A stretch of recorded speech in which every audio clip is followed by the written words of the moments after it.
opportunities, and when you win the turnover battle, which we did, till that last sack, we were over 200 yards rushing. When we ran the ball, we win the turnover battle, we win time of possession. When you do all that, you should win the game. And we had our opportunities, and that was the story tonight. Just missed opportunities and not finishing drives. Questions?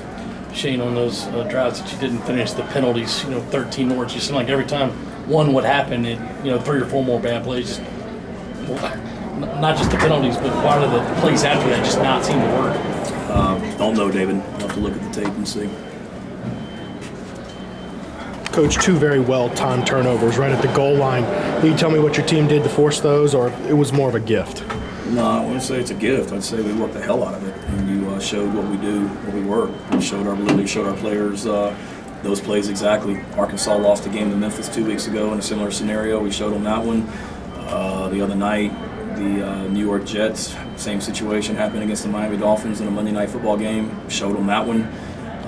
We had, I forget, somebody else that it happened to this last week that we showed them literally yesterday in our team meeting about just punching the ball out. And so we work the heck out of that. That's a drill we do in practice, and that's why I say I'm so proud of our guys because of the way they battled. Our mantra on defense is to put the ball down, and they kept going out there and getting stops, and our offense moved the ball and did a lot of really good, but we weren't able to finish drives. What explanation did you get on the fake punt?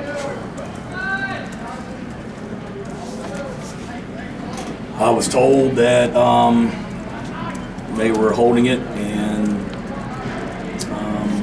wasn't ready to snap.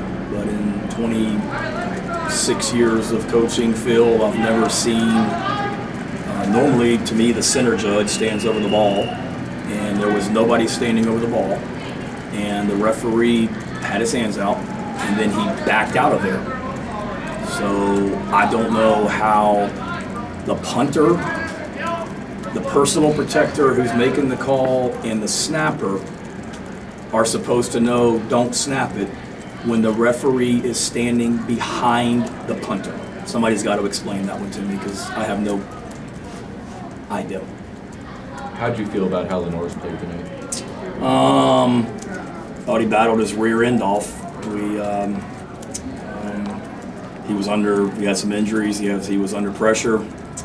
Got to be better on some of those that intentional grounding. I mean, if we're going to throw it away, we got to get out of the pocket. But he gave us, he gave us an opportunity to win. We'll be the first to tell you when he comes in here, he missed some throws, and I'm sure he'd like to have some plays back. But kid's tough as hell, and made a lot of plays for us. Your offensive line's had injuries. Guys have had to move places around. How'd you feel about how they played tonight, considering all that went on? I don't want to say too much, Jordan, before I look at the tape. I mean, we had some nice runs, and I thought we ran the ball better in the second half. But there were a lot of. They're a good defense. They're going to make their plays, and they're going to win some one-on-ones. And we won some, we lost some. But overall, I'll have to look at the tape. We did some good, but obviously it wasn't good enough. Shane, any initial call on Cisse and Surratt? No, Clint, our trainer, felt like they were not cleared, but able to come back if they felt well enough to, but they didn't feel well enough to. Brandon got hit on his knee, and Shed has an ankle. But Clint, we didn't hold him out in the second half. They just didn't feel well enough to be able to get back out there and play.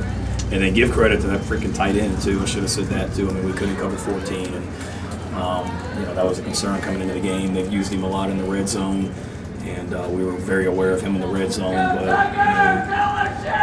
eight catches tonight, targeted 11 times. He was a weapon for him. What did you think of Matt's job running the ball, and why did he go so long without touching the ball after the touchdown he had there? Yeah, he needed to be back out there. I told the coaches at halftime, give the freaking ball to Matt Fuller in the second half, and let's get him back in the game. I can't remember how many drives or how many drives we had after that. One was a 2-minute drive where Oscar was in there for a little bit more protection, but certainly, we got a good rotation with those 3 guys. But Matt's a load, and we got him back rolling in the second half, and in the first half, certainly we wanted to get him back in there. But part of that too was keeping the rotation because Sewell ran the ball really well tonight, 13 times for 72 yards, and then Oscar was in there on that drive to finish the first half when it was 2 minutes. What would you attribute some of the failures in the passing game? You think it's mostly from protections breaking down and things not being able to develop, or was it maybe just some issues down the field? I'd say it's a little bit of both. I think Lenore will probably tell you missed some guys.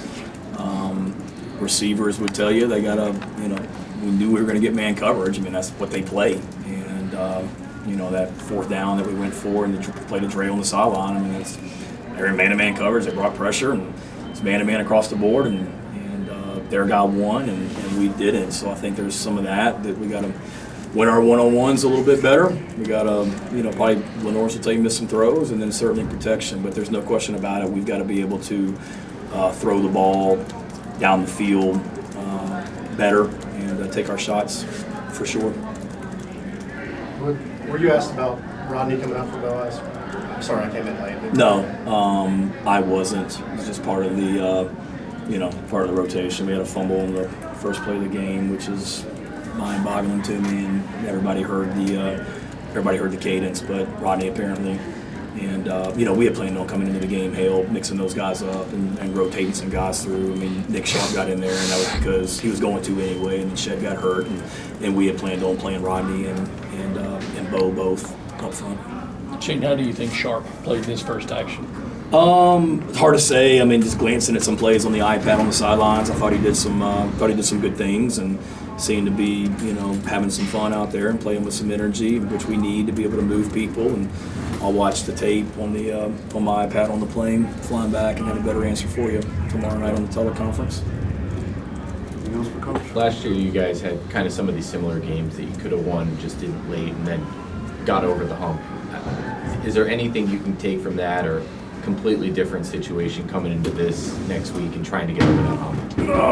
No, I think you can take it from it. Unfortunately, we were 3-3 at this time last year, and we were on the road at Alabama and lost a heartbreaker that came down to a 2-point conversion and a throw to the end zone at the end of the game. And I walked out of that, walked off that field sick to my stomach because we had just lost the game, and told our players in the locker room that I hurt for them because, of how much they put into it. And these guys tonight, I mean, they were so freaking awesome tonight, our players, just the effort they played with. And we expected to win this game, and we did, and had our opportunities to. So you draw on last year that we were 3-3, and we rallied and continued to get better. And this team, I know it's not pretty right now, but I feel like we're getting better in a lot of areas. And we were 3-3 and going to Oklahoma, I think, if I remember correctly. Now we're 3-3, and we got Oklahoma coming to town. So there's things you can take from it, Jordan. But certainly we need to be able to, like I told our team in the locker room, quit kicking our own butts, and before we start, kicking other teams' butts. And there was too much of that tonight. Just some of the going backwards when we're in scoring position and have a chance to really take control of the game. And that's the disappointing thing, is we had opportunities tonight to really, I don't want to say necessarily take control, but really take momentum and dominate the fourth quarter like we talk about, and we didn't get it done. Yeah, a lot more penalties, again, especially pre-snap on the offensive side. Where's your frustration level High. With that at this point? High. I wish I had a better answer for you, John. I mean, I don't know what to tell you. High. We coach it. We disciplined it better. We practiced with crowd noise all week. We talked about LSU is going to be making move calls. I mean, everything that we talked about in practice, we emphasized it all week, but clearly not good enough. So the frustration level is high. Dylan Stewart didn't necessarily have a huge night on the stat sheet, but it seems like he was in the backfield a lot. What did you think about his presence tonight? Yeah, I don't know what exactly the 5 tackles, 3 solos, yeah. 2 tackles for loss, and he was in the backfield and proud of him. I mean, he competed, played well against the run, battled, and you know, did a good job, and gave us an opportunity. Thank you, Coach. Thank you. Yeah, thank you all. Thank you. Y'all travel safe. 12:45 on the network.